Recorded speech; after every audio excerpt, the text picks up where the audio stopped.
এই সংসারে আমি আর নতুন করে অশান্তি যেতে চাই না। নেশমশাই, তাই সবার কাছে একটি আমি বলে যাই, আমার মনে মনে বিশ্বাস করে বলছি, যে সংসারে তার মায়ের খবররা তার মা বাবার কথা শুনে চলে, সেই সংসার কখনো সুখী হতে পারে না, কখনো সুখী হতে পারে না।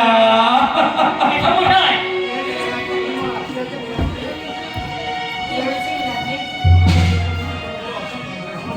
আমাদের জন্য তোদের আবার নতুন কোনো অশান্তি হলো নাকি ভাই?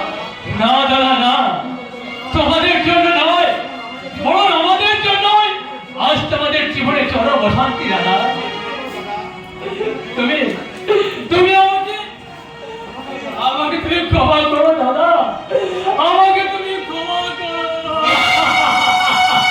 ওরে ভাই, তোর উপর কি আমার কোনো অভিমান থাকেনি?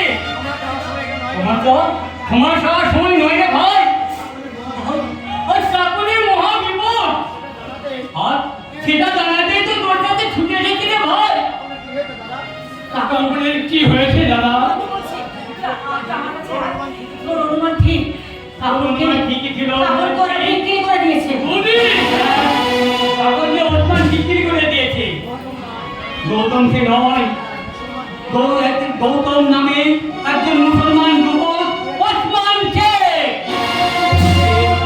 বিয়ের বাহানা করে কাকুকে নিয়ে এই শয়তানটা বিক্রি করে দিয়েছে।